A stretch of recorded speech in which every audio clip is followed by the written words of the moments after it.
in your arsenal against unlawful detention.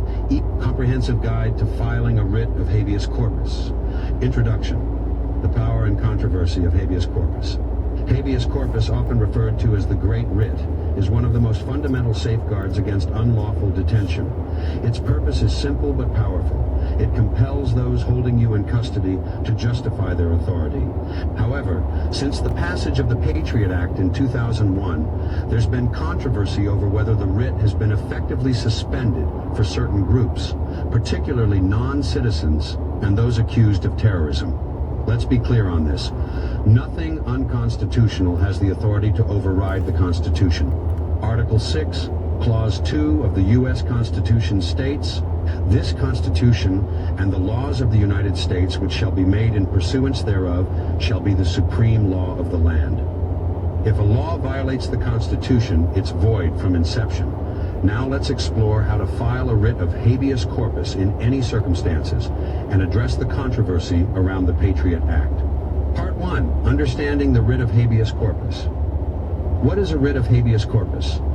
A writ of habeas corpus is a legal petition demanding that the authority detaining you prove the legality of your detention.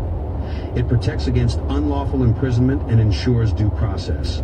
When can you file a writ? You can file a writ of habeas corpus if you believe your detention is unlawful. The detaining authority has violated your constitutional rights. There has been a lack of due process, e.g., no proper hearing, no jurisdiction.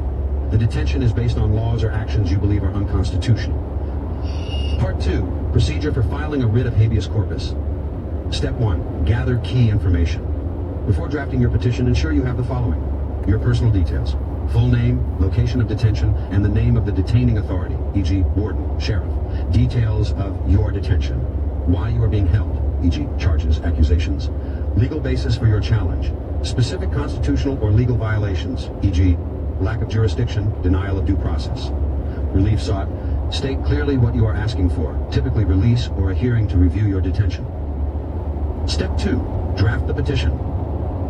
A habeas corpus petition should include title, example, petition for writ of habeas corpus pursuant to state law or 28 U.S.C. Section 2241. Statement of facts clearly describe the circumstances of your detention and why you believe it is unlawful. Legal basis, cite constitutional rights or laws that have been violated, relief requested. State what you are asking the court to do, e.g., immediate release or a hearing. Step 3. File the petition. File the petition with the appropriate court, state court, for state-level cases such as traffic violations or local criminal charges. Federal court for federal-level cases or constitutional violations. Include supporting documents, e.g., arrest records, prior motions. Step 4. Serve the petition. Serve a copy to the detaining authority, e.g., warden, and any relevant parties, e.g., prosecutor. Follow your jurisdiction's rules for service. Step 5. Attend the hearing. Be prepared to argue your case clearly and concisely. Highlight constitutional violations and procedural errors. Challenge the authority's justification for your detention, addressing the Patriot Act and habeas corpus. Did the Patriot Act suspend habeas corpus? The Patriot Act did not explicitly suspend habeas corpus, but created loopholes that effectively weaken its application in certain cases, particularly for non-citizens detained on suspicion of terrorism, individuals designated as enemy combatants, cases involving national security concerns. Key points against the Patriot Act's overreach.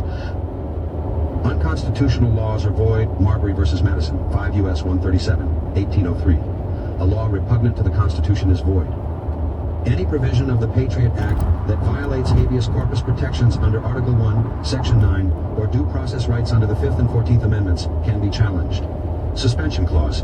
The Constitution allows the suspension of habeas corpus only in cases of rebellion or invasion when public safety requires it. The Patriot Act does not meet these criteria. Precedent supporting habeas corpus, Boumediene v. Bush, 553 U.S. 723, 2008, the Supreme Court ruled that detainees at Guantanamo Bay, including non-citizens, have the right to file habeas corpus petitions. This case reaffirmed that constitutional protections apply even in extraordinary circumstances.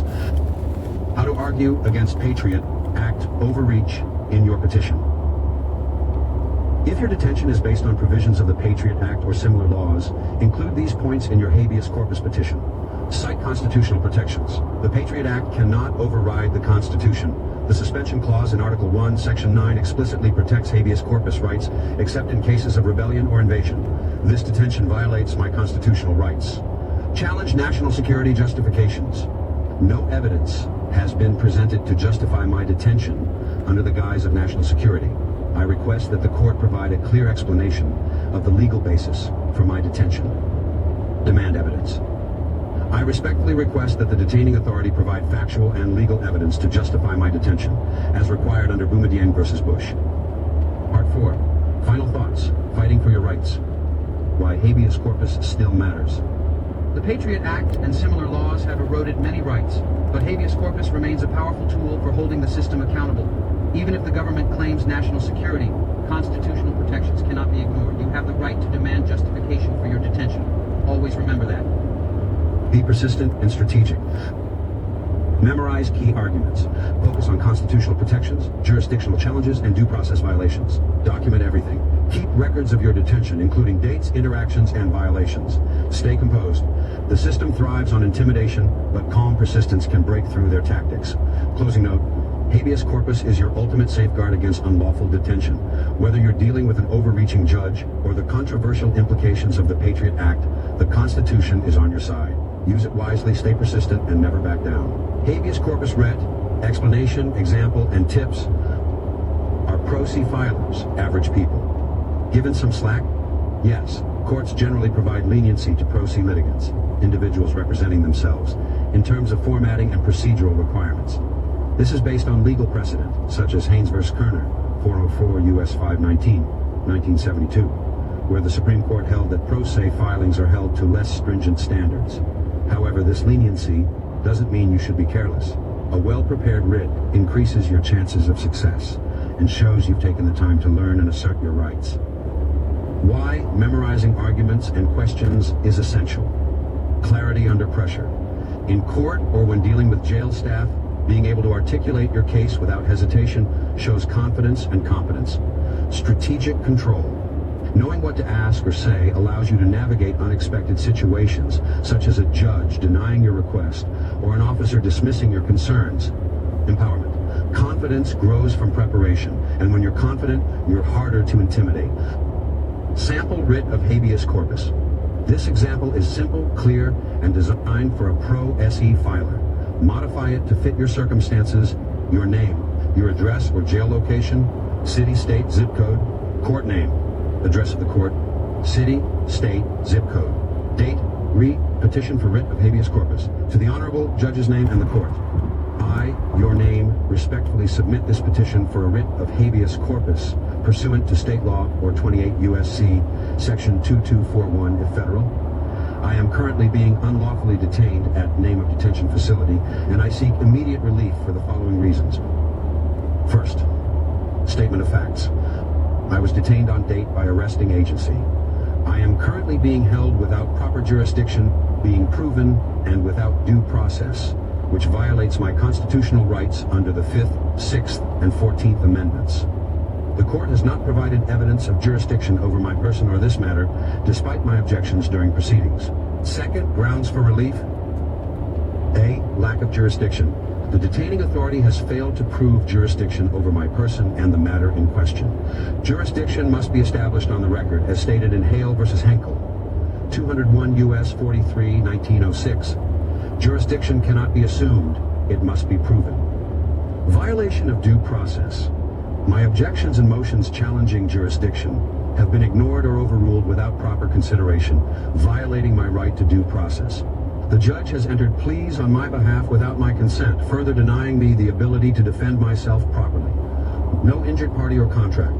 There is no injured party present to establish standing under common law jurisdiction. The alleged charges appear to fall under admiralty jurisdiction, which requires a valid, lawful contract.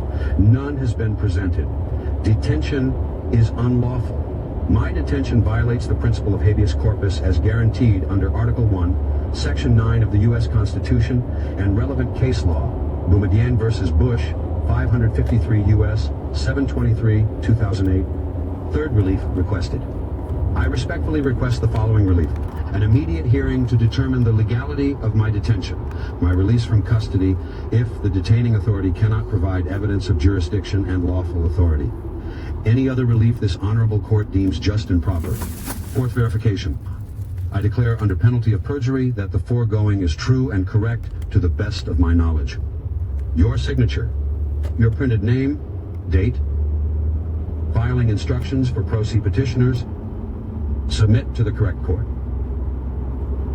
If detained under state authority, file with the local or state court. Got it. If detained under federal authority or your rights are being violated federally, file with the nearest federal district court.